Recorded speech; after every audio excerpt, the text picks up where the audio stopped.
Hello, hello. Sorry about that. I've been talking for the last little bit and it wasn't even on. So remember that whenever you're using the iPad or a fancy calculator, you got to make sure it's in degrees. For the iPad, you hit the wrench in the top right corner, and the little box comes up with information, and at the bottom it has one radians degrees. Hit the degrees.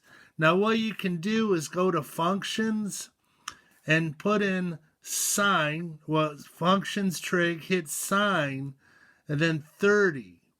And if it gives you a half, you're in degrees. If it doesn't give you a half, you got problems. You're in radians. So, gotta check that every time. I don't know why it's the default, but it is. Now, we're gonna do this all time tomorrow, and we're gonna work on it Monday. So, if after today you're still like, ooh, I'm a little confused, don't panic. Now, we're told C is 90, so I put the little rectangle. A is 21.1. And then, oops, I don't know what that is. Then a C side is 40.5. So I'm going to go 90 minus 21.1. And I get 68.9. So that was easy peasy chocolate cheesy. Now I only have one side, so I can't do Pythagoras. So what I'm going to do is what trig function. Now I can't do this over this because they're both missing. I got to have the one. The only one I have right now is the hypotenuse. So let's see. There we go. That's a little lighter. So what trig function using this angle is adjacent over hypotenuse?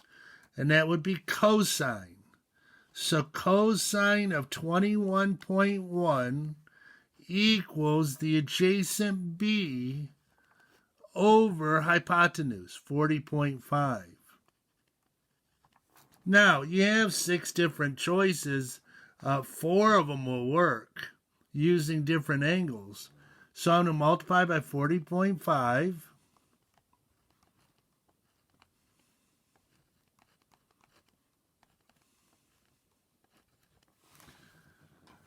So, let's see what we got. I'm going to do cosine of 21.1 times 40.5. And I get 37.78. Now, the more information you know, the more options you have. So right now I could do Pythagoras. That's okay. I'm going to do another trig function just to get you used to it. I'm going to keep with angle A. Don't have to. I could use angle B. I know it. But angle A. What trig function is opposite over hypotenuse?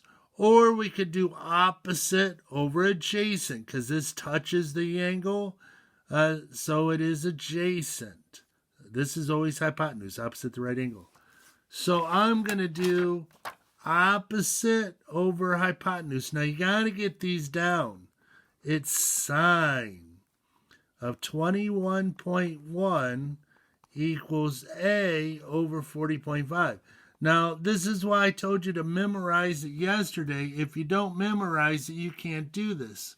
So I'm going to multiply by 40.5.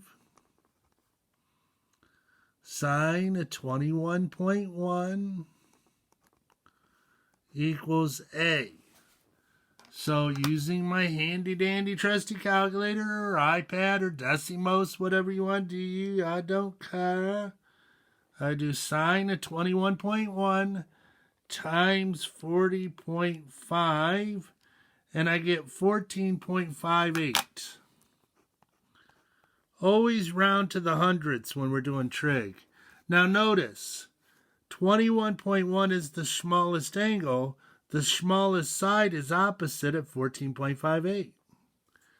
68.9 is the next biggest angle. That's the next biggest side, and the biggest side is the hypotenuse. Let's look at another one. Oh, here we go. So we're told that C is 90.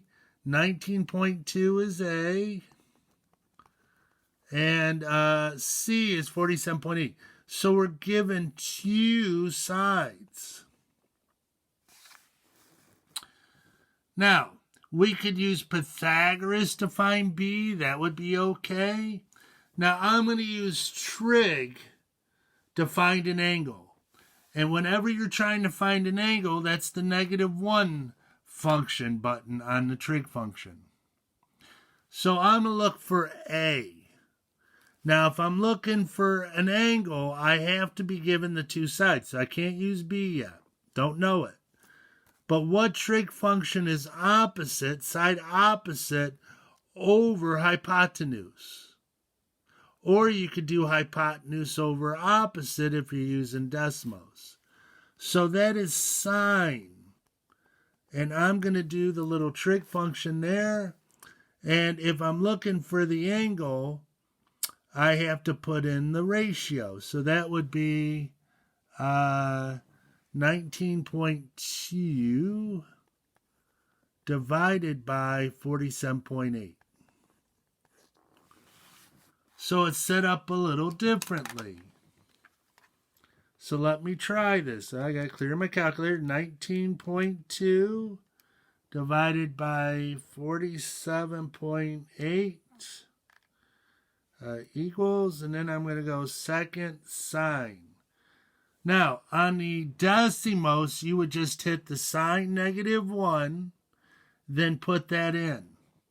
And I get 23.68. So the measure of angle A is 23.68.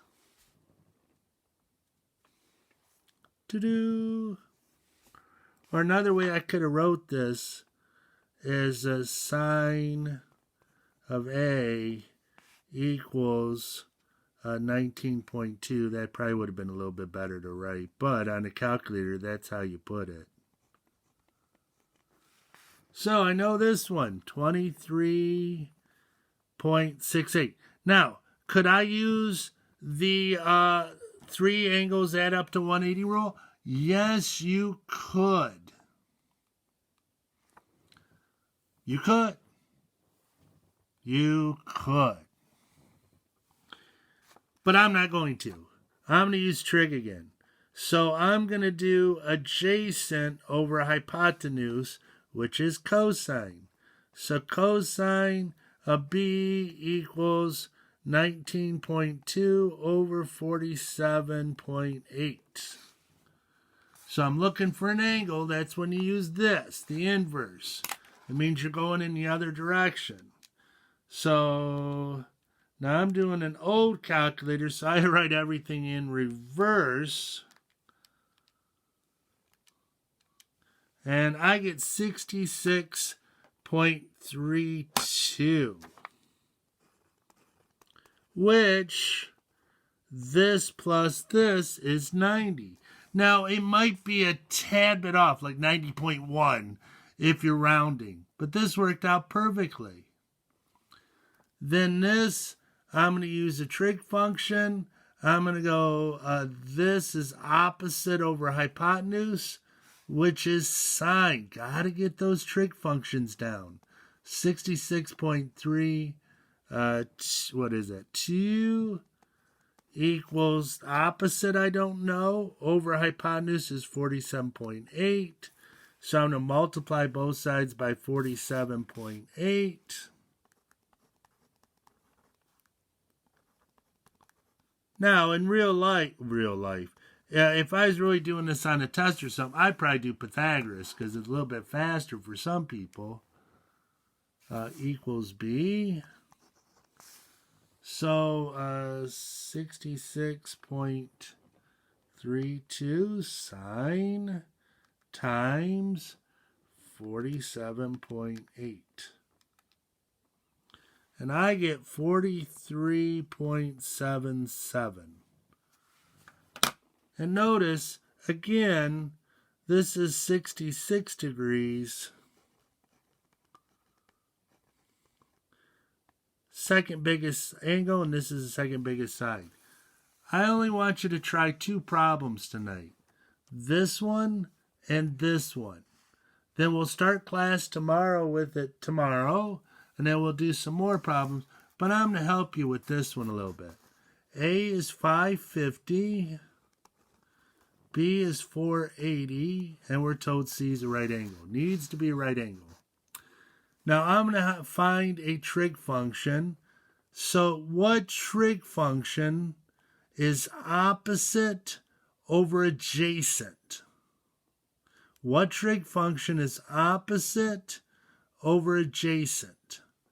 Well, if you know your trig functions, which I told you to remember from yesterday, it's tangent. And I'm looking for an angle, so it's tangent -1 of A equals opposite over adjacent. Now, I could have done adjacent over opposite, which is cotangent. Get those trig functions down. So, I'm running out of time big time, so I got to hurry up with this.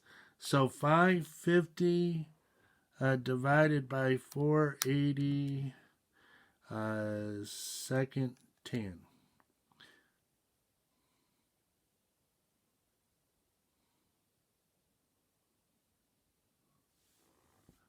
I get 89.8 degrees. Wow. I made a mistake somewhere.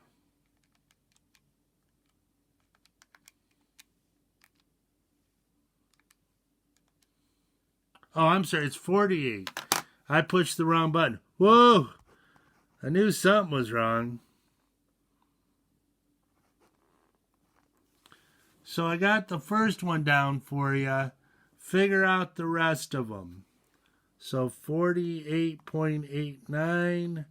Then this would be 90 minus that, which would be what, 41.11? And notice that bigger side, this is bigger than this, because that's the smallest angle. So find C using whatever method you want, and then find the 3 missing parts to this. Thank you very much. See you tomorrow.